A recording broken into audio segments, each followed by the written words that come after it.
sharingkan tentang temanya transformasi. Transformasi itu adalah suatu perubahan hidup. Nah, bagaimana saya yang dari 10 tahun yang lalu sebelum di Tiansi bertransformasi sampai sekarang Bapak Ibu ya.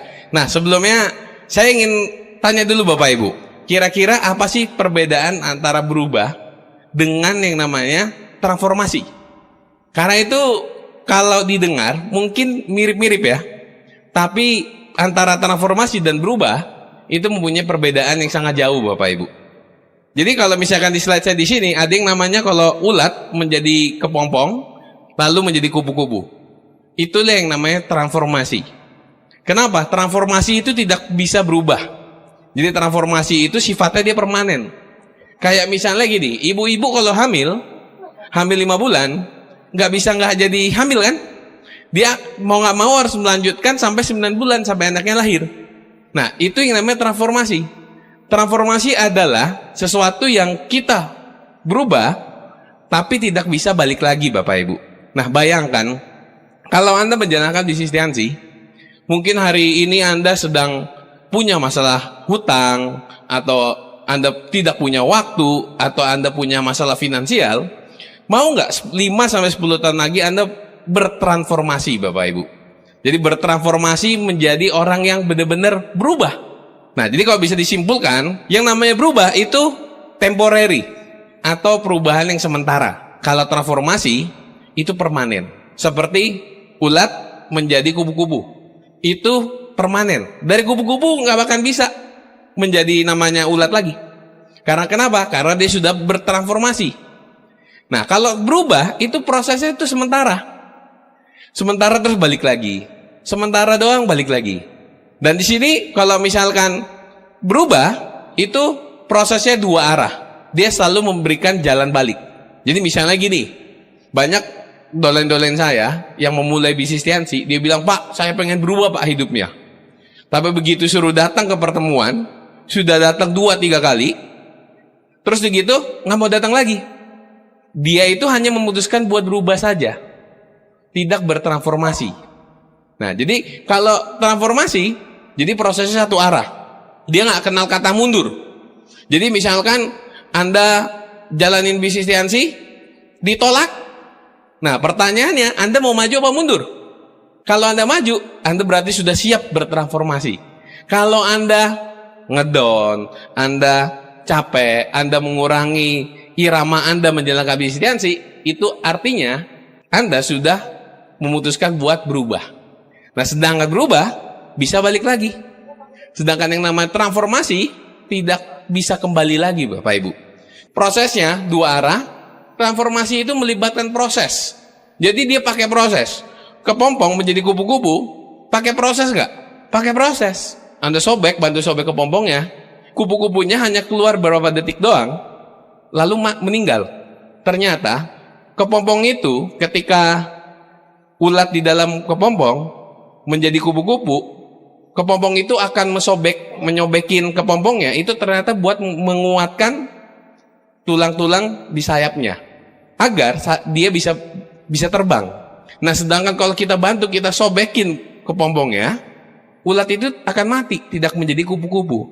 Nah, transformasi itu sama seperti itu. Dia selalu melibatkan proses. Jadi kalau misalkan Anda sudah jalani Tiansi, lalu ketemu penolakan, di telepon temennya udah mulai nggak diangkat, misalkan Anda sudah dikatain yang namanya setan MLM atau namanya setan Tiansi, ya, atau dikatain orang gila, itu artinya Anda sudah di jalur yang tepat Bapak Ibu. Itu ciri-cirinya. Selama Anda belum diomongin kayak gitu, apalagi kalau Anda sudah diketawain sama orang terdekat, wah, itu udah tepat banget. Sama, karena saya waktu memulai bisnis saya juga tertawain. Bahkan Dreambook saya itu diketawain sama keluarga besar saya. Diceritain ini, gini. Mereka karang-karang cerita sendiri. Tapi kan sekarang siapa yang ketawa? Lebih enak itu ketawa di atas mobil BMW Bapak Ibu ya, ketimbang tertawa dibanding nangis di motor. Itu kan lebih nggak enak.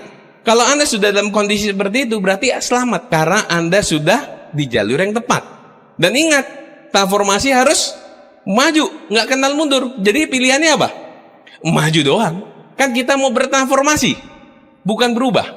Nah, banyak orang memutuskan hanya buat berubah. Makanya ketika orang mengalami kendala-kendala seperti itu, mereka mundur. Karena mereka baru memutuskan buat berubah. Kalau Anda memutuskan buat transformasi, nggak ada kata lain. Cuma satu jalannya, maju aja terus. Maju terus Bapak Ibu ya. Kalau yang namanya berubah, itu butuh dimonitor. Yang namanya transformasi, tidak butuh dimonitor Bapak Ibu. Ya, berubah butuh dimonitor. Contohnya kayak gimana? Masih sering diteleponin upline untuk datang pertemuan. Selama upline itu nelpon suruh Anda datang ke pertemuan, artinya Anda baru siap buat berubah. Belum siap bertransformasi. Ditelepon upline kalau konsultasi, diingetin konsultasi, itu artinya Anda siapnya buat berubah. Belum siap bertransformasi. Kalau siap transformasi, mau diteleponin upline, mau dikontakin upline apa enggak, presentasi tetap, datang ke pertemuan tetap. Selama Anda home meeting kemana-mana, presentasi, masih di telepon sama upline, diingetin, itu artinya baru siap untuk berubah, belum bertransformasi. Kira-kira Anda kalau disuruh pilih mau mana? Berubah apa transformasi? Transformasi lah. Kalau transformasi itu nggak ada jalan lain, cuman maju, dan itu nggak bisa balik lagi ke kondisi semula. Kalau Anda mau bertransformasi seperti ulat menjadi kupu-kupu yang sangat indah, ya itu harus pakai proses dan harus nggak dimonitorin. Kalau misalnya berubah, itu dia memperbaiki masa lalu. Selalu ngomonginnya masa lalu. Selalu ngomonginnya masa lalu. Masa lalu udah beres, datang lagi masalah. Pasti akan ada masalah nggak? Pasti akan ada masalah. Nah, kalau memperbaiki masa lalu terus, kapan majunya? Masalah terus yang diomongin, ya nggak maju-maju. Nah, itulah ciri-ciri orang baru memutuskan buat berubah. Nah, kalau misalnya transformasi, dia mempunyai perkembangan yang signifikan. Dan kalau berubah, peningkatannya sedikit. Karena kenapa? Dia bisa balik. Dia nggak suka datang pertemuan, minggu depannya dia nggak datang. Bisa nggak dia jadi gold lion, jadi diamond? Nggak akan bisa Bapak Ibu. Tapi kalau misalkan Anda mau jadi seorang diamond, mau seperti director, seperti Pak Luis Tendean, mau ada OP datang pertemuan orang yang ada apa enggak, Anda bawa downline apa enggak, Anda mutusin buat datang. Itu artinya Anda sudah memutuskan buat bertransformasi. Ketika Anda bertransformasi, Anda akan menciptakan masa depan yang baru Bapak Ibu. Bukan memperbaiki masa lalu. Kalau yang namanya kita bertransformasi, itu selalu menciptakan masa depan yang baru. Sedangkan kalau kita hanya memutuskan buat berubah, itu kita selalu membahas masalah. Selalu menyelesaikan, fokusnya adalah menyelesaikan masalah. Bukan membahas yang namanya masa depan kita atau impian Anda. Jadi selama kita selalu membahas yang masalah, itu kita sebatas hanya berubah. Seperti transformasi dan berubah itu membuat saya jadi tahu, oh kenapa ada downline saya yang banyak sekali udah datang ke seminar, sudah dengerin nepi, sudah datang pertemuan, tapi kok nggak berubah-berubah hidupnya? Karena dia hanya memutuskan buat berubah, tidak bertransformasi. Jadi selama kita putuskan untuk bertransformasi, kita nggak ada jalan balik. Kalau Anda nggak suka baca buku, harus baca buku. Mau nggak mau Anda harus baca buku. Bukannya nggak baca buku. Kalau Anda nggak suka datang pertemuan, mau transformasi nggak?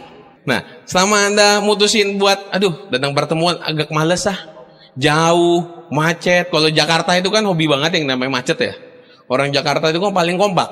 Jam 7 pagi berangkatnya bareng, jam 5 sore pulangnya bareng-bareng juga. Kompak banget ya Jakarta. Dan hari Minggu nggak keluar rumah semua, sepi semua jalanan. Kompak banget, gitu kan? Nah, kalau Anda misalkan mau mutusin buat transformasi, sejauh apapun prospek itu ada, kita harus samperin. Karena kita mau bertransformasi. Kalau yang namanya transformasi itu nggak bisa dinego, nggak bisa dinegosiasikan. Kalau yang namanya mutusin buat berubah, itu bisa dinegosiasikan. Misalnya gini, kalau Anda dalam pertemuan, Anda tahu daerahnya, Anda tahu hujan, hari Minggu, siang-siang, enaknya ngapain? Tidur. Pas mau berangkat, udah rapi nih, mau ke pertemuan, Anda bawa prospek nih, tiba-tiba prospeknya cancel. Pak, saya nggak jadi datang Pak. Apa yang Anda pilih? Tidur atau tetap ke pertemuan? Kalau pilihannya tetap datang pertemuan, selamat. Anda sudah memutuskan buat bertransformasi. Selama Anda memilihnya, Ya udahlah, nggak ada prospek juga, nggak ada upline juga, ya nggak ada siapa-siapa juga, Anda milih yang buat tidur. Akhirnya, yaitu Anda memutuskan buat hanya sekedar berubah saja. Sedangkan untuk berubah saja tidak cukup Bapak Ibu. Kita harus benar-benar bertransformasi dan harus melalui proses. Dan kalau misalnya Anda ditolak orang, kalau misalkan ditolak baru 1 hari, 2 hari mah kecil lah ya. Tapi kalau 2 bulan ditolak mulu tiap hari, apakah Anda mutusin buat lanjutkan atau tidak lanjutkan? Kalau Anda mutusin buat lanjutkan, artinya Anda sudah memutuskan buat bertransformasi. Nah, kalau misalnya Anda datang ke home meeting masih dikontekin upline, itu artinya Anda baru siap buat berubah. Dan ingat loh, Anda dengan kondisi kayak gitu Anda 1 tahun, 2 tahun, itulah kenapa kalau saya review, kenapa banyak sekali dolen-dolen saya yang sudah jalankan bisnis ini tapi belum, hidupnya masih biasa-biasa aja. Karena mereka hanya memutuskan buat sekedar berubah. Nah, malam hari ini ayo sama-sama kita memutuskan sama-sama buat bertransformasi. Nah, kenapa orang tidak mau bertransformasi? Apa yang menyebabkan orang itu tidak mau bertransformasi? Karena transformasi itu menyakitkan. Coba Anda jadi ulat, Anda dililit-lilit, terus Anda harus robekin kepompong untuk jadi kupu-kupu. Itu prosesnya kayak gimana? Sakit banget gak? Oh, sakit banget. Tapi kan hasilnya ketika ulat jadi kepompong dan menjadi kupu-kupu, hasilnya itu akan sangat indah sekali, ya. Dan butuh perjuangan, wah jelas. Yang namanya buat bertransformasi nggak usah diomongin. Proses tentu perlu perjuangan. Nggak ada satu kemenangan itu tanpa pengorbanan, Bapak Ibu.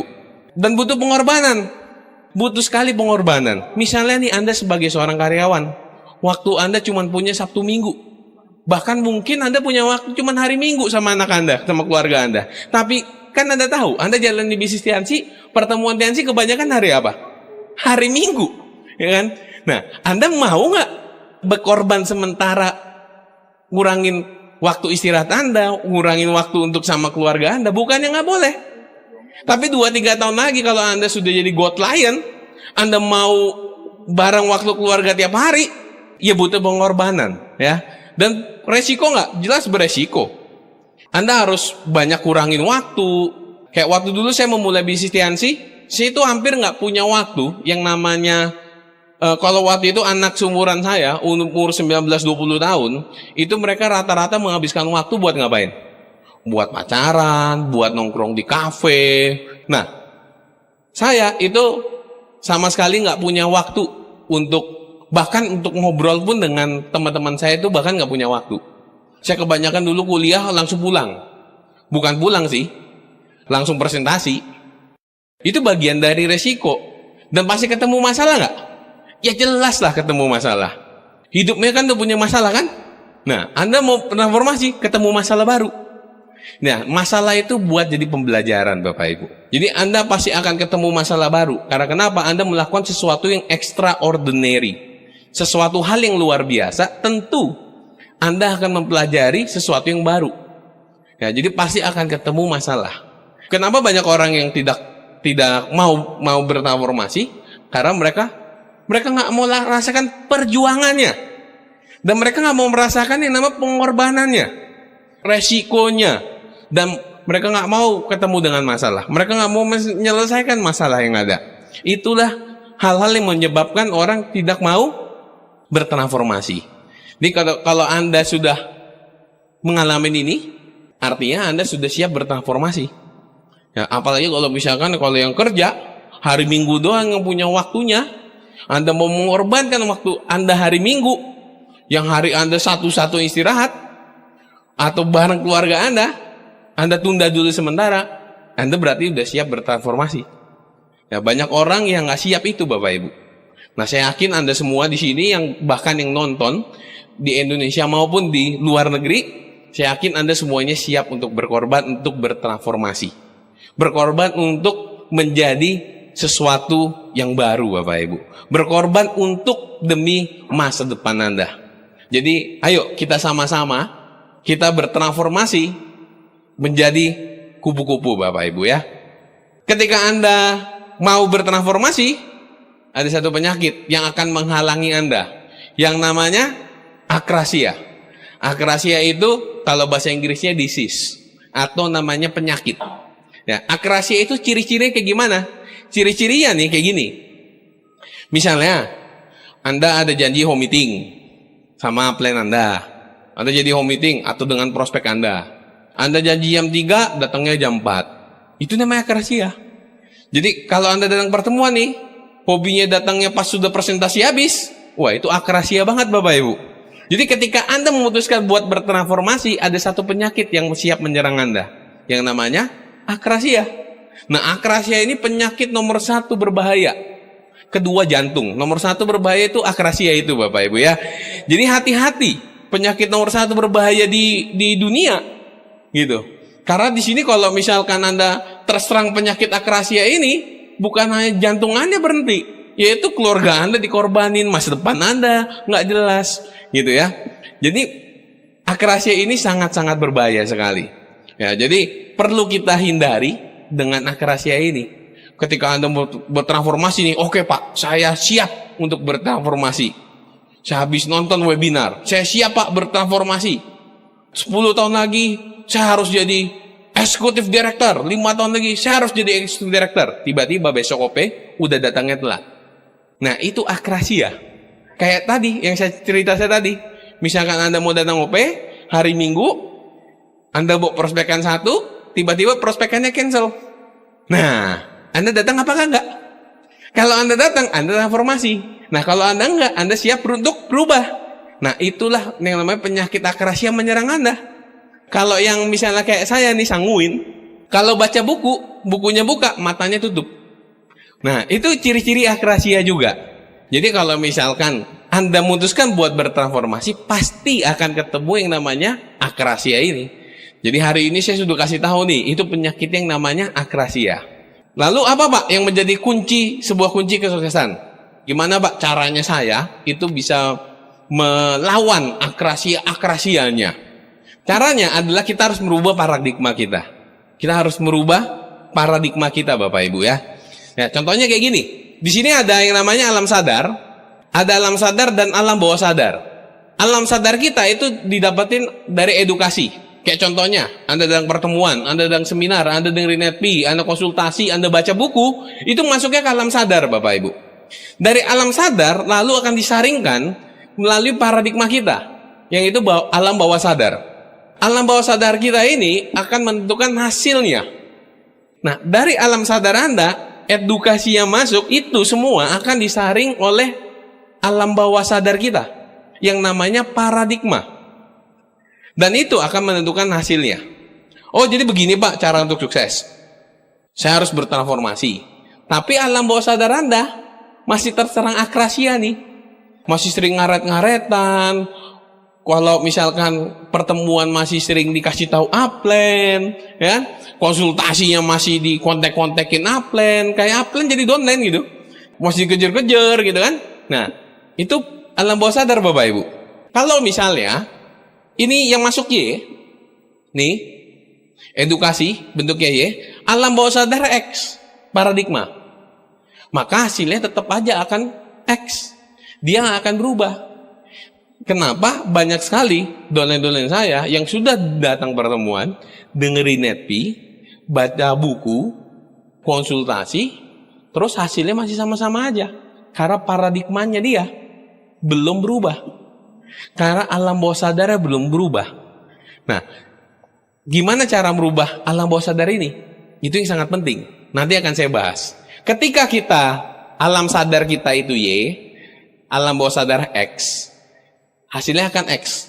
Hasil ini akan ditentukan oleh alam bawah sadar kita. Kayak misalnya gini, apa saya bisa Pak 10 tahun ya jadi direktur? Nah, itu alam bawah sadar Anda tuh, paradigma Anda mengatakan Anda nggak bisa. Apa bisa Pak 2 tahun lagi saya Gold Lion, 2 tahun lagi saya naik BMW? Apa bisa? Beneran nggak sih bisa? Nah, Anda sudah tahu Tianci itu bagus, edukasinya bagus, tapi begitu masuk kepala Anda nih, lalu muncul pertanyaan, masa iya sih setahun saya bisa berubah hidupnya? Nah, itu alam bawah sadar yang berbicara. Selama Anda berpikir kayak gitu, hasilnya akan X. Gimana cara ngerubahnya? cara ngerubahnya begini. Ketika Anda masuk Y, yaitu edukasi, konsultasi, datang pertemuan, dan lain-lain, dengerin Netpi, ya kan? Y ini Anda masukkan ke alam bawah sadar, tentu akan ketemu X. Jadi misalkan gini, kalau Anda bertanya, apa iya Pak, saya setahun depan jadi God Lion? Apa iya Pak, 6 bulan lagi saya bisa jadi bintang 8? Pasti ada nggak enaknya kan? Di hati. Dan kalau ditanyain, mau nggak tahun depan jadi God Lion? Mau banget. Mau nggak 6 bulan lagi jadi bintang 8? Pasti mau banget. Mau nggak misalkan tahun depan Anda terima mobil? Mau, ya kan? Apa bisa Pak? Nah, itu artinya lagi X ketemu Y, Bapak Ibu. X lagi ketemu Y. Ketika Anda punya keraguan antara X dan Y, itu artinya X sedang ketemu Y, Bapak Ibu. Bisa nggak saya ya? Sedikit ada keraguan. Waktu saya ingat sekali, waktu dulu saya memulai bisnis tiansi, waktu saya bintang 3 di awal jalan bisnis tiansi, saya mikir, wah saya bintang 5 lumayan ya. Bisa saya stopin uang jajan dari orang tua nih. Dan waktu saya bintang 5, saya bisa nggak ya jadi bintang 8? Saya bisa nggak ya jadi bintang 8 ya? Untuk jadi bintang 8. Ya? Nah itu X lagi ketemu Y. Jadi kalau Anda ketemu X ketemu Y, ya udah, mikirin aja terus Bapak Ibu. Mikirin terus. Anda mikirin mau tahun depan, tahun ini jadi God Lion, Anda mikirin God Lion, walaupun gak enak di hati, itu artinya X lagi ketemu Y. Jadi diapain? Dipikirin terus. God Lion tahun ini, God Lion 2017, God Lion 2017, God Lion 2017. Ada orang nolak, God Lion 2017. Keluarga nggak dukung, God Lion 2017. Ada diputusin pacar, God Lion 2017. Yang mau dicerain istri, God Lion 2017. Pokoknya dipikirin terus Bapak Ibu. Sampai kapan? Sampai X-nya hilang. Dan hasilnya akan jadi Y Bapak Ibu. Jadi sampai kapan mikirnya kayak gitu? Sampai terwujud. Nggak terwujud, pikirin aja terus. Dulu saya ingat sekali Bapak Ibu ya, saking pengennya saya tuh dapat di reward mobil, itu di kamar saya, itu saya tempelin semuanya. Tempelin mobil, tempelin tulis-tulisan positif. Saya tempelin di mana? Jadi saya di kasur, di atas. Langit-langitnya saya tempelin. Itu yang pertama. Kedua, buka pintu, keluar pintu, itu saya tempelin. Yang ketiga, saya tempelinnya di WC, di kaca. Tiap pagi bangun udah ngelihat, ke WC ngaca udah lihat, mau keluar udah lihat juga. Ya ada perasaan ini ya nggak? Perasaan kayak bisa nggak ya? Ada. Itu artinya X lagi ketemu Y. Jadi untuk mensiasati itu, merubah paradigma, Anda pikirin aja terus. Sampai kapan? Sampai dapet. Maka ntar lama-lama X itu akan hilang Bapak Ibu. Ya, X itu akan hilang, akan menjadi ganti paradigma jadi Y. Dan hasilnya, ya kalau Y ketemu Y, ya pasti hasilnya Y lah. Gak mungkin hasilnya X lagi. Dari mana X-nya? Ya kan? Coba ini, kalau lihat yang di sini, ini dari mana X-nya? Nggak ada. Ini ketika Anda datang training atau datang pertemuan tiansi, Anda datang nih, Anda masuk kepala Anda. Kalau Anda mikirnya, bisa nggak ya? Itu berarti benar. X lagi ketemu Y. Udah, Anda tabrak aja terus. Ingat, transformasi nggak kenal mundur. Transformasi cuma kenal satu. Maju aja terus. Jadi kalau Anda mikirnya, aduh bisa nggak ya? Aduh kayak nggak bisa deh. Nah, itu artinya mutusin buat berubah. Dan itu penyakit akrasia lagi menyerang. Jadi jangan biarkan penyakit akrasia itu menyerang Anda. Itu akan menggerogoti impian Anda Bapak Ibu. Jadi seperti itulah. Jadi yang kita harus rubah adalah paradigma kita. Mau sebanyak apapun Anda datang, mau sebanyak apapun Anda konsultasi, mau sebanyak apapun Anda baca buku, kalau paradigma kita tidak kita rubah, maka kita nggak akan bisa juga untuk punya hasil yang berbeda. 2 tahun lagi, tahun ini mungkin, 3 tahun lagi, mungkin 5 tahun lagi, 10 tahun lagi, karena akan seperti itu. Nah, Anda kebayang nggak? Anda datang ke pertemuan aja belum tentu berubah, apalagi nggak datang sama sekali. Itu udah pasti nggak berubah Bapak Ibu ya. Itu udah pasti 100% lah nggak bakal berubah. Anda datang aja belum tentu. Apalagi kalau Anda nggak datang. Daripada nggak datang, mendingan datang apa nggak datang? Ya mendingan dateng lah. Mendingan dengerin Netbi apa nggak dengerin Netbi? Mendingan dengerin Netbi. Mendingan baca buku apa nggak baca buku? Mendingan baca buku lah. Karena baca buku aja itu belum tentu berubah. Apalagi kalau nggak baca sama sekali. Apalagi kalau nggak dengerin Netbi sama sekali. Yang lebih parah kalau nggak datang pertemuan sama sekali. Itu nggak akan punya hasil yang berbeda, Bapak Ibu. Nah, bagaimana menciptakan alam bawah sadar? Nah, ini yang menarik. Anda sudah tahu transformasi. Anda sudah tahu kuncinya ternyata untuk bertransformasi ada di alam bawah sadar kita. Nah, hari ini saya udah memberitahu Anda step by stepnya nih. Mau bertransformasi sama berubah. Nah, caranya begini, harus dirubah alam bawah sadarnya dulu. Bagaimana sekarang cara menciptakan alam bawah sadar?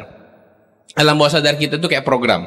Sadar nggak sadar, hari ini saya baru menginstall program yang namanya Akrasia di otak Anda.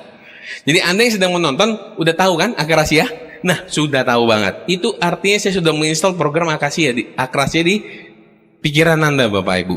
Nah, alam bawah sadar itu, seperti program. Bisa Anda install, Anda uninstall. Uninstall nggak bisa. Uninstall nggak bisa, Bapak Ibu. Hanya Anda install. Nah, kalau Anda installnya dengan hal-hal negatif, nggak bakal bisa hilang gitu. Hal-hal negatif. Jadi sebanyak mungkin alam bawah sadar Anda dimasukkan hal-hal yang positif. Ya, yang positif. Nggak ada salahnya kita belajar hal yang positif. Gimana caranya merubah alam bawah sadar? Yaitu dengan satu jurus. Ini jurusnya paling ampuh, paling jitu, paling jos genjos, tap suratap. Gitu ya. Ini paling mantap, Bapak Ibu. Cara satu-satunya untuk berubah paradigma kita atau alam bawah sadar kita dengan yang namanya habit. Atau menciptakan sebuah kebiasaan-kebiasaan baru. Nah, sadar nggak sadar, ya kalau Anda nanya semua orang-orang sukses, mereka selalu mempunyai kebiasaan-kebiasaan baru. Kebiasaan-kebiasaan sukses yang mereka terapkan. Dari mereka dulu sampai sekarang. Contohnya, Anda semua saya yakin tahu yang namanya Susi Susanti. Kenapa bisa menjadi legenda? Padahal banyak nggak pebulu tangkis yang lain? Banyak. Kenapa nama Susi Susanti yang Anda kenal? Karena dia juara. Dan kenapa dia bisa juara? Pasti karena kebiasaannya dibuat di atas rata-rata. Yang membuat Susi Susanti menjadi seorang legenda di Indonesia bukan karena dia memenangkan satu pertandingan, bukan. Tapi karena proses yang dimelalui, proses latihan yang dia lalui, kebiasaannya untuk latihan itu membuat dia menang di satu pertandingan dan menjadi legenda sampai saat ini. Tapi karena dia melalui proses satu kebiasaan, kalau misalnya orang lain latihannya 2 jam, Susi Susanti itu bisa latihannya 6 jam. Anda tahu Michael Jordan? Kenapa banyak pemain basket? Banyak sekali. Kenapa tahunya cuma Michael Jordan? Karena Michael Jordan legenda. Nah, apa yang membuat dia legenda? Saya pernah baca buku, di bukunya How to Be Like Michael Jordan. Michael Jordan itu adalah orang yang punya tingkat fokus yang sangat tinggi. Dan bahkan Michael Jordan ketika sebelum bertanding dia selalu meditasi. Dan ketika dia meditasi, ngelihat musuhnya ngelihat dia meditasi, musuhnya aja udah sampai merinding. Dan satu hal yang tidak dimiliki oleh pemain basket yang lain. Latihannya Michael Jordan, kalau misalkan teman-temannya datangnya jam 7, Michael Jordan udah datang jam 5, ketika teman-temannya datang, dia udah keringetan duluan. Kebiasaan baru yang diciptakan untuk menjadi seorang legenda. Kebiasaan-kebiasaan itu yang dibentuk di alam bawah sadarnya bisa menjadi seorang legenda. Michael Jordan bukan karena legenda, bukan karena memenangkan MVP, most valuable player, bukan itu yang membuat dia jadi legenda. Tapi karena proses dia melakukan hari demi hari, jam demi jam, membuat dia menjadi peraih MVP. Kalau nggak salah itu 6 kali ya. Kalau nggak salah itu 6 kali Michael Jordan. Jadi kalau misalkan di dunia Hansi, kenapa Pak Louis Tendian bisa jadi direktur? Ya pasti karena dia punya kebiasaan baru. Nah, kalau di Hansi kan gampang kebiasaannya. Anda sudah tahu kan kebiasaannya? Nah, caranya kebiasaannya gimana? Bagaimana cara menciptakan kebiasaan baru yang benar-benar 100% pasti berhasil, Bapak Ibu? Bagaimana menciptakan satu kebiasaan baru yang membuat Anda benar-benar itu 100% itu berhasil. Artinya, kalau sudah Anda ciptakan kebiasaan baru, Anda sudah merubah paradigma Anda. Betul? Yang X ketemu Y itu. Anda sudah mau merubah nih, yang Y itu menjadi X. Dan hasilnya, transformasi. Asalnya dari mana? Dari kebiasaan. Bagaimana cara menciptakan kebiasaan-kebiasaan baru yang bisa membuat Anda 100% kebiasaan itu benar-benar berhasil. Bahkan ini diterapkan, kalau Anda menerapkan kedolen-dolen Anda, ini sangat powerful sekali Bapak Ibu. Sangat-sangat powerful sekali. Ya ingat, semua orang sukses punya kebiasaan. Punya kebiasaan. Nah, kebiasaan kita sudah jelas banget. Caranya ini adalah Anda menciptakan 21 hari kebiasaan baru. Nah, kebiasaannya di bisnis Tiansi apa? 7 kebiasaan sukses. 7 kebiasaan sukses ini yang membuat Anda merubah paradigma Anda dan memberikan Anda transformasi. Pertanyaannya, diikutin semua Pak? Iya. Ditawar? Enggak. Ingat, Anda mau berubah apa bertransformasi? Kalau mau bertransformasi, prosesnya cuma satu arah, yaitu maju atau maju. Kalau mau berubah, aduh saya nggak suka Pak, yang namanya harus 15 kali presentasi. Ya berarti Anda siapnya cuma berubah. Anda nggak siap untuk bertransformasi. Kalau misalnya Anda nggak dengerin Neti, ya Anda siapnya untuk berubah. Caranya adalah Anda ikutin 7 kebiasaan ini selama 21 hari. Mungkin di sini Anda pernah, misalnya Anda bangun, nggak biasa bangun pagi, Anda rutin selama 21 hari, Anda nyalain alarm, Anda paksain diri bangun pagi. Hari ke-22 nggak usah pakai alarm, saya jamin pasti langsung bangun di jam yang sama. Pernah mengalami seperti itu? Saya yakin Anda pernah. Itulah yang membuat seseorang bisa bertransformasi. Karena kenapa? Karena sudah dia menciptakan kebiasaan-kebiasaan baru. Ingat, transformasi menciptakan masa depan baru. Tentunya perlu kebiasaan baru. Kalau kebiasaan Anda bawa sebelum Anda jalani Tiansi, itu nggak akan memberi perubahan banyak. Tapi Anda perlu menciptakan kebiasaan baru. Kebiasaan baru ini menentukan masa depan baru. Kalau kebiasaan kita 5 tahun yang lalu itu membawa kita sampai saat ini. Nah, kebiasaan kita sekarang yang akan membawa masa depan kita 5 tahun lagi. Pertanyaannya, seberapa besar impian Anda? Kalau Anda merasa impian kita berharga sekali, harusnya Anda bisa menciptakan kebiasaan baru. Nah, kebiasaannya apa aja? Punya dream book. Ada beberapa tips yang saya rekomendasikan ketika Anda mau buat dream book. Buatlah dream book di album foto. Itu yang pertama. Yang kedua, jangan diketik. Anda perlu tulis pakai tangan. Anda tulis pakai tangan Bapak Ibu. Supaya apa? Supaya berasa. Kalau Anda ingat zaman dulu, zaman SD, gurunya selalu mendikte, Anda yang nulis. Anda nulis, kalian Anda ngapain? Anda mengingat. Itu masuk ke alam bawah sadar loh.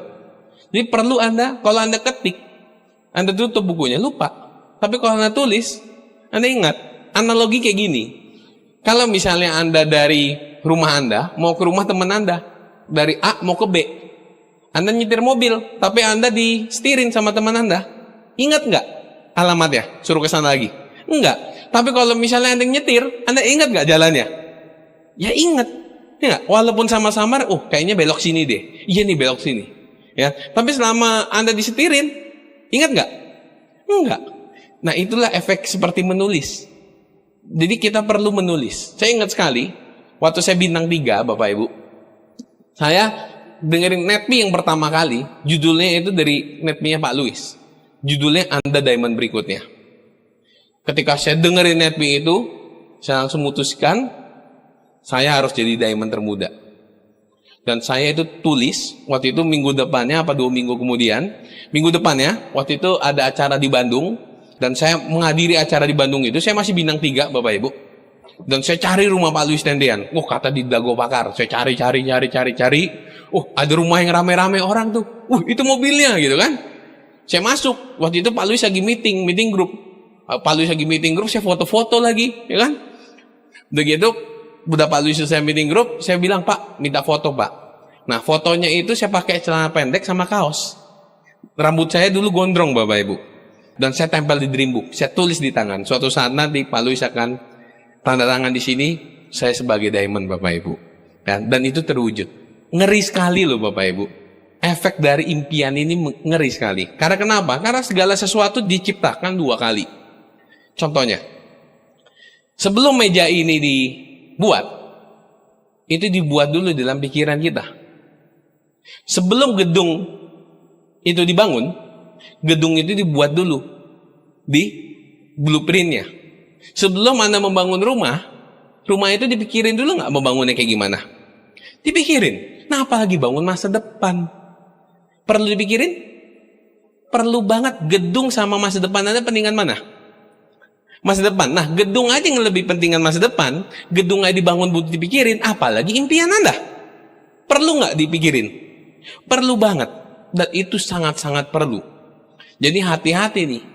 Kalau Anda yang belum punya dream book, wah, bahaya Bapak Ibu. Dream book itu nggak cukup hanya simpan gambar di handphone. Nggak hanya diucapkan doang, nggak hanya di pikiran doang. Anda perlu buat detail. Anda perlu buat detail. Perlu Anda pikirin Bapak Ibu. Jadi itu the power of dream. Memang ketika Anda menulis impian Anda, nggak semuanya bakal terwujud. Betul. Anda tulis aja nggak semuanya. Apalagi nggak Anda tulis. Nggak ada. Gitu loh. Jadi itulah pentingnya kita punya dream book. Yang kedua, presentasi 15 kali. Ini standar 15 kali. Kalau Anda mau jadi seorang God Lion, presentasinya ngejarnya 60 kali. Sebulan. Ini kan standar. Standar di TNC, gitu. Standar yang rata-rata 15 kali. Nah, Anda mau jadi orang rata-rata apa orang di atas rata-rata? Pilihannya di tangan Anda. Konsumsi produk dan melayani pelanggan. Dulu saya nggak pernah melayani pelanggan, Bapak Ibu. Wah, sekarang tiap hari saya layani pelanggan. Ya, bahkan pelanggan nggak mau beli, saya paksain beli. Gitu. Kalau dulu pelanggan nggak mau beli, bodo amat. Kan? Kalau sekarang, pokoknya apalagi kalau bilang udah mau beli, itu siang pagi malam saya bisa saya kejar Bapak Ibu. Kalau itu kan kalau sekarang kan ada WhatsApp, ada Line. Saya sapa aja. Pagi Pak.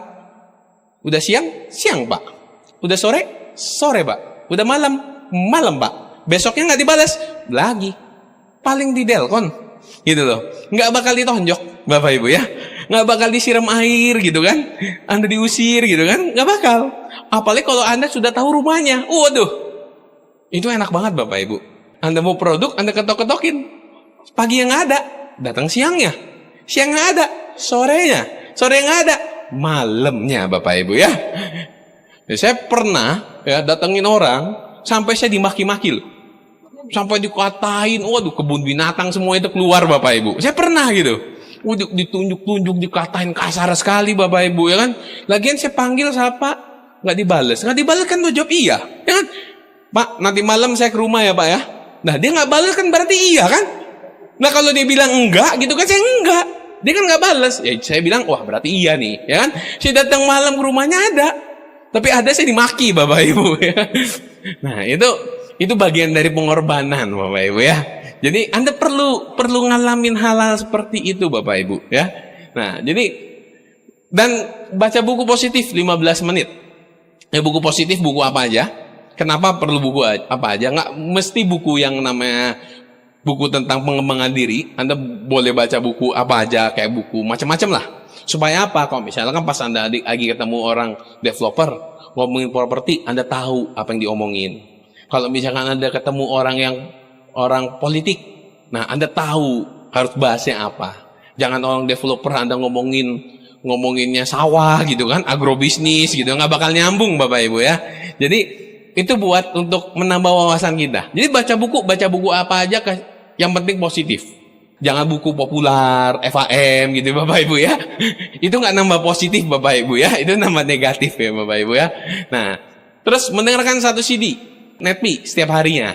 Kalau untuk baca buku karena yang sanguin. Jadi kalau pesan saya kalau baca buku selesaikan 1 hari 1 bab. 1 hari 1 bab. Jangan di tengah-tengah baru 2 halaman langsung ditandain. 1 bab Bapak Ibu. Pertama biar apa? Biar nyambung. Kedua, kalau misalnya 1 buku ada 7 bab, berarti seminggu dong udah habis. Nah kalau Anda nggak targetin 1 hari 1 bab, ya nggak kelar-kelar.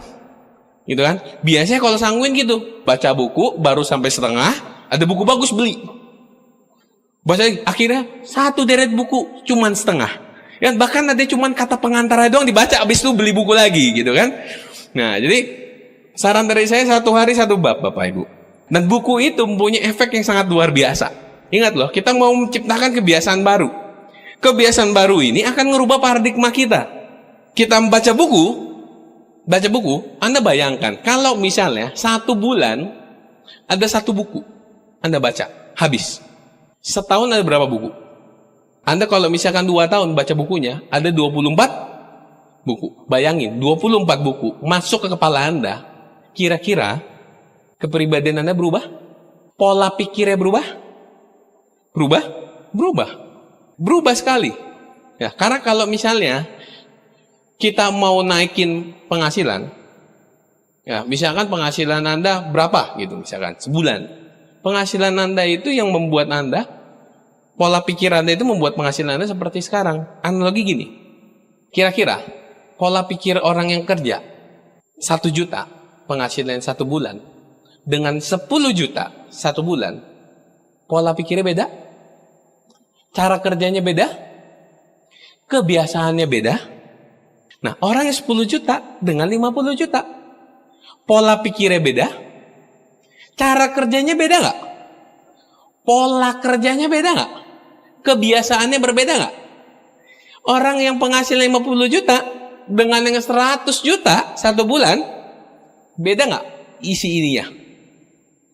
Pola pikirnya, pola kerjanya, kebiasaannya beda. Jadi kalau misalnya mau ningkatin penghasilan, yang dirubah apanya? Kebiasaannya, pola kerjanya, dan pola kebiasaannya. Nah, hari ini kita akan sama-sama belajar gimana caranya merubah kebiasaan-kebiasaan baru yang bisa membuat kita semua itu menjadi orang yang luar biasa semua Bapak Ibu. Jadi kalau misalnya seperti itu, saran dari saya, 1 bulan Anda menghabiskan 2 buku. Baca bukunya gimana per bab? 1 hari 1 bab. Nggak perlu 15 menit Anda duduk di timer 15 menit, udahnya cuma setengah halaman lagi, bahkan setengah paragraf. Ya, nah oke. Mendengarkan CD Netpi. Saya pernah dapat sharing dari pengalaman Diamond di perusahaan sebelah. Si Diamond itu ngomong kayak gini, kalau saya di rumah saya pasang setiap pojoknya speaker, bahkan di WC. Setiap hari saya dengerin CD itu, CD Netpi-nya dia. Saya dengerin CD Netpi-nya. Walaupun saya mendengarkan sekilas-kilas, tapi saya tahu alam bawah sadarnya mendengarkan. Jadi sambil makan, sambil ini gitu. Itu kan bisa sambil mendengarkan. Anda kan manusia itu diciptakan bisa sambil mendengarkan melakukan sesuatu pekerjaan yang tentunya nggak pakai mikir. Kalau makan sambil dengerin bisa nggak? Bisa. Tapi kalau dengerin Netpi sambil baca buku bisa nggak? Bisa gila. Ya kan? Nggak bakal bisa, gitu kan? Nah, jadi Anda bisa melakukan seperti itu. Walaupun Anda nggak mendengarkan secara langsung, tapi Anda tahu itu alam bawah sadar sedang mendengarkan. Jadi dengerin Netpi aja, mau sambil nyetir motor, nyetir mobil, mau sambil makan, sambil mandi, ya kan? Jadi itu Anda bisa ini, tapi jangan sambil nonton juga, gitu kan? Jadi seperti itu Bapak Ibu. Dan keenam, hadir di setiap pertemuan One Vision. Nah, ini penyakit bagi orang-orang. Zaman sekarang ini susah banget kalau datang pertemuan. Banyak orang yang terserang penyakit akrasia. Akrasia, ingat loh ini loh, penyakit nomor 1 paling mematikan di dunia. Karena itu mematikan masa depan. Banyak orang itu yang mereka itu menawar-nawar. Wah, saya datang pertemuan visi seminar aja Pak, OP mah tiap hari bosen. Tiap minggu, NDT, bosen. Saya mau kasih tahu kepada Anda, kira-kira bintang 5 di Tiansi sama bintang 8 di Tiansi, seringan mana datang OP? Bintang 8. Bintang 8 sama God Lion seringan datang mana? God Lion dengan Diamond dengan Director. Jadi justru Anda bosan-bosanan, yang makin bosan peringkatnya makin tinggi loh. Justru kalau Anda nggak pernah bosan, itu hati-hati. Berarti Anda nggak kemana-mana Bapak Ibu. Jadi Anda justru yang bosan yang sering datang pertemuan. Oh, itu yang peringkatnya makin tinggi. Nah, saya ingin ajak Anda untuk berkalkulasi. OP berapa kali sebulan? 4 ya? 4. 1 bulan. Ini OP. NDT 1 bulan 1 kali. Vision seminar 2 bulan. 1 kali per 2 bulan. Ini pertemuan-pertemuan yang umum ya. Ada lagi pertemuan yang namanya Royal Weekend. Royal Weekend 1 kali 6 bulan. Crown Life 1 kali 1 tahun. Nah, ayo kita main hitung-hitungan. Anggap contohnya saya. Saya sudah 11 tahun di Tiansi Bapak Ibu ya. Saya sudah 11 tahun di Tiansi. Kalau kita hitung 11 tahun, itu berapa bulan? Kalkulator bisa bantu? 11 tahun itu berapa bulan kira-kira? 264 bulan dikali 4. Karena 4 kali OP kan? 1 bulan. 264 bulan dikali 4. Berapa Pak? 1056. NDT 12 kali 11 132. Di 2 bulan ini berarti 6. 6 kali 11 66 ya. 66. RW 1 tahun kan 2 kali. 2 kali 11 22. Ini 11. Nah, Bapak Ibu, ini acuannya saya. Anggap gini. Kalau misalnya Anda datang OP, Anda datang selama 11 tahun 1056 kali, NDT 132 kali Anda datang, dan VS Anda datang 1 bulan itu 2 kali, 2 bulan itu 1 kali, kalau kali 11 kan 66 kali datang ke OP, ke VS. Royal Weekend 1 tahun 2 kali, kalau dikali 11 tahun itu 22 kali, dan Crown Life itu 11 kali. Ya, 1 tahun kan 1 kali. Selama Anda datang ini, Anda cobain aja. 11 tahun lagi Anda pasti jadi diamond. Pasti Bapak Ibu. Pasti jadi diamond. Anda hadir ke pertemuan OP. Anda centanginnya setiap minggu. Saya yakin centangan 1055 minggu depannya pasti jadi diamond. Anda datang ke NDT, centangan ke 131, 132-nya Anda pasti jadi diamond. Anda datang ke Vision Seminar yang ke-66 Anda pasti jadi diamond. Anda datang ke Royal Weekend yang ke-22 pasti jadi diamond. Anda datang ke pertemuan Crown Life 11 kali. Pertemuan yang ke-11 kali Anda Crown Life, Anda yang akan bicara di pertemuan Crown Life Bapak Ibu. Ini Bapak Ibu, ya. Kenapa orang nggak mau datang ke pertemuan OP? Ya itu, karena mutusin buat berubah. Sedangkan untuk datang ke OP, mungkin Anda perlu waktu pengorbanan. Mungkin Anda kadang harus ngomong dulu ke istri atau suami, yang suami Anda negatif. Itu kan perlu pengorbanan. Ya memang namanya bertransformasi butuh pengorbanan. Nah, Anda centangin aja. Saya yakin Bapak Ibu, 10 tahun lagi pasti jadi diamond Bapak Ibu. Pasti sekali. Oke? Dan ketujuh, menjadi good team player. Ya, good team player ini adalah edifikasi, konsultasi, dan no cross lining. Ya, kita perlu edifikasi, konsultasi, dan no cross lining. Oke? Ini nggak akan saya bahas lengkap. Anda bisa dibahas nanti di pertemuan NDT masing-masing di kota-kota Anda. Ada yang namanya 4S, professional networker. Nah, seperti apa professional networker? Kayak misalnya gini. Anda tahu Lionel Messi? Tahu. Anda tahu ini Michael Jordan? Tahu. Mereka itu profesional nggak di bidangnya mereka masing-masing? Tahu Cristiano Ronaldo? Tahu. Apa yang membedakan Cristiano Ronaldo dengan pemain yang lain? Apa yang membedakan Cristiano Ronaldo dengan pemain yang lain? Lionel Messi dengan pemain yang lain? Michael Jordan dengan pemain yang lain? Profesionalisme. Gimana cara kita masih bisa menjadi seorang networker yang berkelas? Berkelas. Yang profesional. Karena kebanyakan orang menjalankan bisnis Tiansi itu nggak sepenuh hati. Gimana cara kita mesti menjadi seorang networker yang profesional? Ya, justru kalau Anda dibilang, MLM ya, jangan ngedon. Oh justru saya bangga MLM ya. Iya. Apalagi kalau MLM habis turun dari mobil BMW, MLM ya. Oh iya MLM banget nih. Ya kan? Gimana caranya Anda bisa menjadi seorang profesional, seorang networker? Anda yang baru gabung pun saya kasih tahu kuncinya. Gimana caranya bisa menjadi seorang profesional networker? Oke? Caranya ada 4S. 4S profesional networker adalah yang pertama adalah dari edukasi. Oke? Yang kedua dari examination atau ujian. Dan yang ketiga itu dari pengalaman atau experience. Dan yang keempat dari ethics atau etika. Nah, apa hubungannya Pak dengan profesional networker? Jadi begini, kira-kira kalau Anda menjadi seorang dokter spesialis, Anda dapatin pendidikannya? Jelas. Anda dapatin ujiannya? Kalau menjadi dokter spesialis? Oh dapat. Anda dapatin pengalamannya? Oh jelas. Seorang dokter sebelum jadi dokter spesialis, dia harus jaga dulu di rumah sakit, ngikutin dokter spesialisnya kemana-mana. Itu pengalaman. Dan ada etikanya? Oh ya ada. Maka kalau dia sudah mengikuti ini semua, dia akan menjadi seorang profesional di bidang itu. Nah, gimana cara kita menjadi seorang networker? Di bidang kita network marketing, seorang distributor. Bagaimana cara kita menjadi seorang distributor yang profesional? Nah, Anda harus dapati pendidikannya. Dari mana pendidikannya? Dari NetPi, buku, dan pertemuan.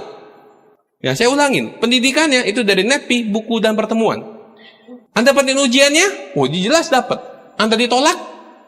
Anda dihina? Anda dijauhkan? Itu termasuk dari ujian. Ujian kita di lapangan. Anda dapatin pengalamannya? Oh, jelas. Anda bisa dapatin pengalaman dari konsultasi dari upline. Itu pengalaman upline. Mau upline Anda baru join 1 bulan, lebih dulu dibanding Anda, 1 hari. Walaupun dia join sebulan, seminggu, 1 hari. Tetap harus konsultasi. Bagaimanapun juga, upline Anda lebih dulu dibandingkan Anda. Jadi Anda perlu konsultasi, Bapak Ibu. Perlu konsultasi. Anda perlu konsultasi, tanya ke upline Anda.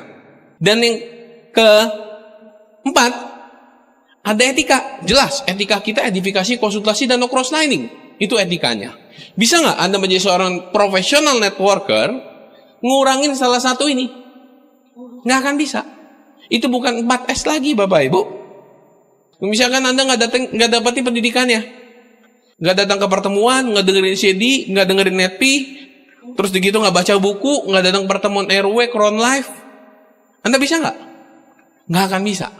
Atau Anda datang pertemuan, tapi Anda nggak mau melalui prosesnya, ketemu ditolak orang, ngedon, habis itu nggak jalanin lagi, ada gangguan, Anda menjalankan bisnis tiansi, downline Anda hilang, itu kan masuknya dari ujian, terus Anda ikutan hilang, itu nggak 4S. Anda sudah ikutin pendidikannya, ujiannya, tapi Anda nggak konsultasi, nggak akan bisa. Tapi Anda sudah dapat pendidikannya, udah ujiannya, experience-nya juga udah, Anda sudah konsultasi, tapi Anda nggak edifikasi konsultasi no cross-lining. Bisa nggak? Nggak akan bisa. Ya, Anda nggak edifikasi ke atas. Edifikasi pusatnya di Anda semua. Nanti Anda lama-lama jadi Superman loh Bapak Ibu. Bedanya Superman dengan distributor tiansi cuma satu. Superman nggak bisa nolong orang di waktu yang bersamaan, tapi distributor MLM itu bisa nolong rubah hidup orang yang ada dimanapun di waktu yang bersamaan. Itu bedanya antara distributor MLM dan Superman. Kita distributor man, ya bukan Superman. Nah, ciptakanlah pentagon sukses. Apa itu pentagon sukses? Pentagon sukses itu meliputi yang namanya knowledge. Knowledge atau pengetahuan, sikap, attitude, ketiga skill, keempat strategi, dan kelima itu habit. Ketika Anda semakin membesarkan ini, 5 hal ini, itu sukses Anda akan semakin besar. Kalau misalnya Anda dapat knowledge, itu dari pengetahuan, dari pertemuan, dari konsultasi, dari baca buku, dengerin NetPi, itu knowledge. Sikap, attitude, saya akan bahas lengkap. Anda bisa dengarkan CD. Ada banyak CD yang ngebahas tentang sikap. 3 skill. Skill itu Anda dapetin di lapangan. 4 strategi. Yang kelima habit. Habit itu tadi 21 hari Anda buat 7 kebiasaan. 7 kebiasaan itu dilakukan 21 hari. 7 kebiasaan itu dilakukan 21 hari.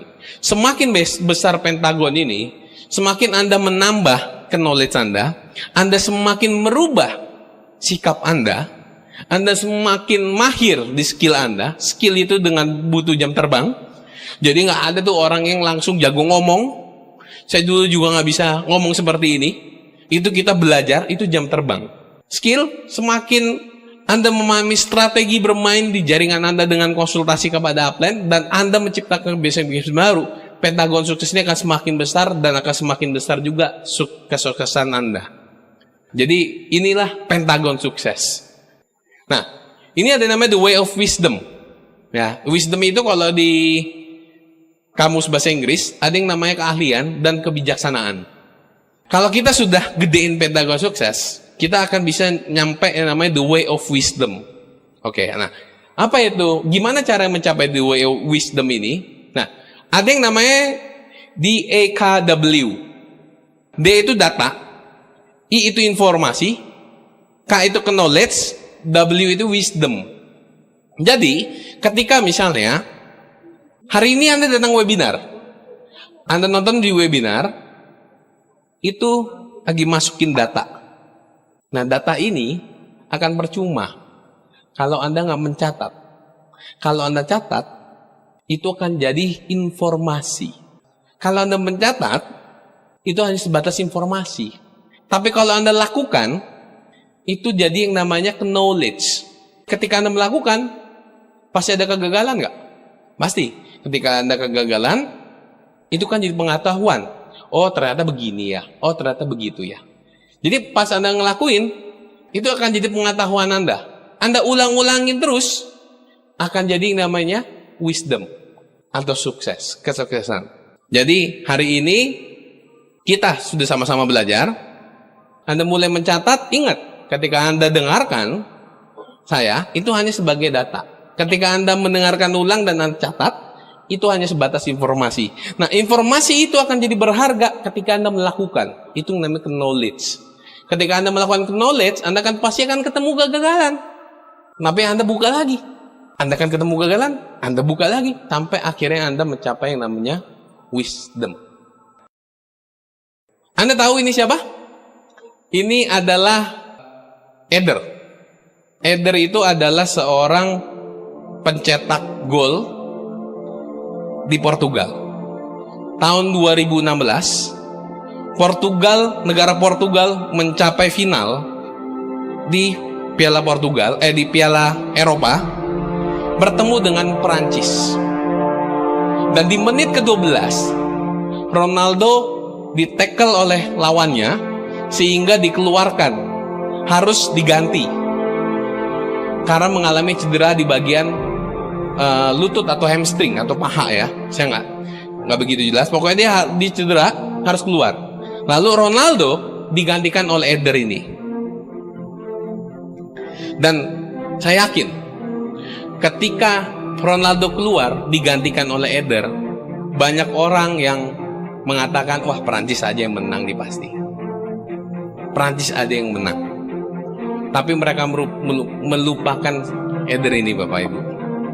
Sebelum menggantikan Ronaldo, Eder ini ngomong ke pelatihnya, coach, pakai saya. Saya pasti akan mencetak gol untuk negara Portugal. Dan akhirnya Eder main di babak penambahan sekitar menit 120 apa 115. Si Eder menjebloskan gawang Prancis dan membawa kemenangan untuk Portugal 1-0. Dan Portugal menjadi sejarah baru di Piala Eropa yang memenangkan pertandingan itu. Nah, apakah Anda tahu sebenarnya seorang Eder ini sebelumnya? Eder ini saat ini adalah berusia sekitar 28 sampai 29 tahun. Dan apakah Anda tahu berapa banyak gol yang dicetak Eder untuk negara Portugal? 0. Tapi dari kakinya Eder, beliau mencetak sejarah baru untuk negara Portugal. Mungkin tahun depan Eder tidak main lagi untuk membela negaranya, untuk membela negara Portugal. Tapi 1 gol cukup untuk membuat sejarah baru, Bapak Ibu. 1 gol saja cukup untuk menjadi seorang pahlawan. Sepanjang tahun membela negaranya, tidak pernah ada gol yang dicetak 1 gol pun. Tapi ketika 1 gol pun dicetak, bahkan itu udah mencapai pensiun, dia menciptakan sejarah baru untuk negaranya, Bapak Ibu. Saya yakin Anda semua juga seperti itu. Mungkin Anda datang, ada Anda yang dengar webinar, Anda punya masalah keuangan, atau Anda punya masalah waktu, apapun masalah Anda, Bapak Ibu, ciptakanlah sejarah baru. Sukses meninggalkan jejak.